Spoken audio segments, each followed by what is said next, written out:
जयपुर में श्री राष्ट्रीय राजपूत करणी सेना के राष्ट्रीय अध्यक्ष सुखदेव सिंह गोगामेडी की हत्या के बाद से राजस्थान ही नहीं भारत के कई राज्यों में विरोध प्रदर्शन शुरू हो गए हैं।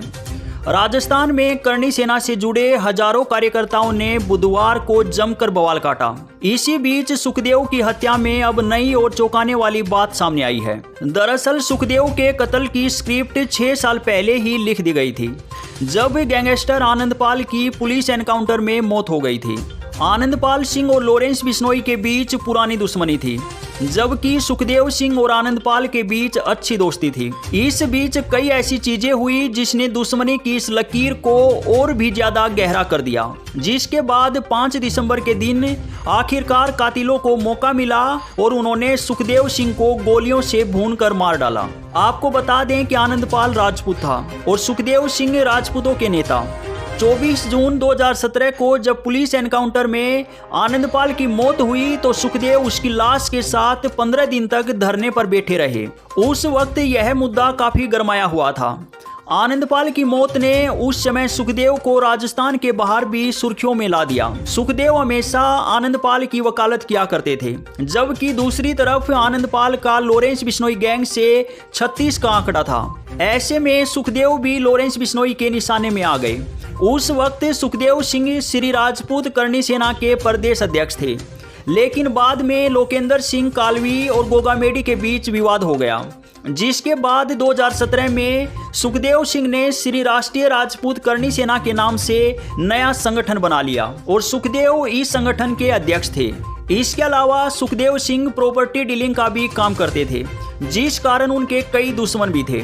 उधर आनंदपाल की मौत के बाद राजू ठेहट नाम के गैंगस्टर के साथ भी सुखदेव की दोस्ती रही। इत्तेफाक से राजू ठेहट भी लॉरेंस गैंग के निशाने पर था। 3 दिसंबर 2022 को राजू ठेहट की भी उसके घर में गोली मारकर हत्या कर दी गई थी। तब भी गैंगस्टर रोहित गोदारा ने इस हत्या की जिम्मेदारी ली थी। दरअसल रोहित को लगता था कि सुखदेव सिंह राजपूतों की ही मदद करता है, जबकि जाट बिरादरी के साथ इंसाफ नहीं करता। ऐसे में कुछ जमीन के मामले सामने आए जिनमें सुखदेव ने राजपूतों को सपोर्ट किया। इसी बात को लेकर रोहित गोदारा सुखदेव सिंह से नाराज था।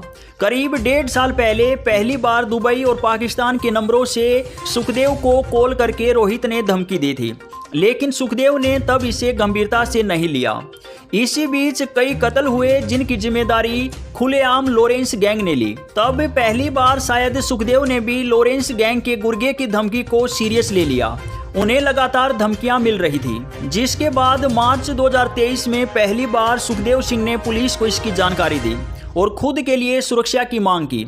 लेकिन मार्च से दिसंबर आ गया, राजस्थान पुलिस ने उन्हें कोई सुरक्षा नहीं दी। इस बीच राजस्थान पुलिस से मायूस होकर सुखदेव ने खुद ही सुरक्षा गार्ड रख लिए। अब वो उन्हीं की सुरक्षा में घर से बाहर जाते, लेकिन सुखदेव को नहीं पता था कि उन्हें मारने के लिए दूर से ही साजिश रची जा रही है। सुखदेव सिंह रोहित गोदारा की हिट लिस्ट में था। रोहित गोदारा इस ताक में था कि किसके जरिए सुखदेव को मारा जाए। उसने ऐसे शूटर की तलाश शुरू की जो उसका काम कर सके। साथ ही उस शख्स की भी तलाश शुरू की जिसके जरिए वह अपने शूटर को सुखदेव तक पहुंचा सके। फिर तलाश जाकर खत्म हुई जयपुर के कपड़ा व्यापारी नवीन शेखावत पर जाकर। नवीन भी राजपूत था और सुखदेव को पहले से जानता था। इत्तेफाक से नवीन के रिश्तेदार की अगले महीने शादी थी। रोहित को इस बारे में पता था। रोहित जानता था कि नवीन शादी का कार्ड देने सुखदेव के घर जरूर जाएगा। बस जाल यहीं से बुनना शुरू हो गया। रोहित गोदारा के 2 खास शूटर थे, एक रोहित राठौर और दूसरा नितिन फौजी। सुखदेव को मारने के लिए रोहित ने दोनों से कांटेक्ट किया। दोनों उसका काम करने के लिए राजी हो गए। पहले उन्होंने नवीन से दोस्ती बढ़ाई, उसे भरोसे में लिया ताकि वे दोनों सुखदेव के घर उसके साथ जा सकें। नवीन ने भी उन पर भरोसा कर लिया। फिर तय हुआ कि वे लोग 5 दिसंबर को सुखदेव के घर जाएंगे। 2 दिसंबर को नितिन ने 5,000 रुपये प्रतिदिन के किराए पर स्कॉर्पियो गाड़ी रेंट पर ली। फिर 5 दिसंबर को पहले तीनों ने शराब पी और सुखदेव के घर आ पहुंचे। सुखदेव को जब पता चला कि नवीन उनसे मिलने आया है तो उन्होंने भी उसे बिना किसी चेकिंग के घर के अंदर आने दिया। 10 मिनट चारों ने आपस में बात की कि तभी नितिन और रोहित ने सुखदेव पर गोलियां चला दी। नवीन कुछ समझ पाता इससे पहले ही नितिन और रोहित ने उसे भी मार डाला। साथ ही वहां खड़े गार्ड को भी गोली मारकर घायल कर दिया और फिर वहां से फरार हो गए। जैसे ही सुखदेव की हत्या की खबर फैली, पूरे राज्य में बवाल मच गया। पुलिस ने प्रायोरिटी पर इस केस को लेते हुए तुरंत हत्यारोपियों की तलाश शुरू कर दी, लेकिन अभी तक दोनों शूटर फरार हैं। लेकिन पुलिस का कहना है कि जल्द ही उन्हें गिरफ्तार कर लिया जाएगा। पुलिस की माने तो नवीन को इस प्लानिंग का पता था या नहीं, इसकी जांच की जा रही है। पुलिस ने बताया कि अब तक की जांच में यह भी सामने आया है कि सुखदेव कई प्रॉपर्टीज माफियाओं के निशाने पर थे। माना जा रहा है कि कहीं रोहित ने उन्हीं के कहने पर ही सुखदेव की हत्या न करवाई हो। और साथ ही इस मामले में राजस्थान के पूर्व सीएम अशोक गहलोत के बेटे के नाम का भी रोहित ने जिक्र किया है। आपको बता दें कि रोहित गोदारा ने सोशल मीडिया पर खुद ही इस हत्या की जिम्मेदारी ली है। लॉरेंस बिश्नोई गैंग के रोहित गोदारा ने लिखा है कि राम राम सभी भाइयों को, मैं रोहित गोदारा और गोल्डी बराड़। जैसा कि आपको पता है कि सुखदेव गोगामेडी की हत्या की जिम्मेदारी हम पहले ही ले चुके हैं। हमारा भाई मौके पर स्वर्गीय नवीन सिंह शेखावत शहीद हुआ है। इस बलात्कारी, अहंकारी और जातिवाद के नाम पर पॉलिटिक्स करने वाले लालची कुत्ते को मारते हुए हमारे अजीज भाई की कुर्बानी हुई है।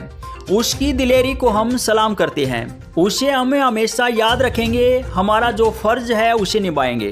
रोहित गोदारा ने आगे लिखा है कि भाइयों, इसको मारने का कारण ये है कि इससे हमारी डिस्ट्रीब्यूशन के एक मैटर को लेकर बात हुई थी।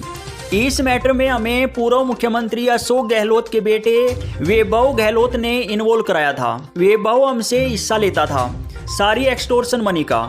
इस बात का सबूत हमारे पास कॉल रिकॉर्डिंग में है। इसके साथ ही कई महत्वपूर्ण नाम भी इस मामले से जुड़े हुए हैं।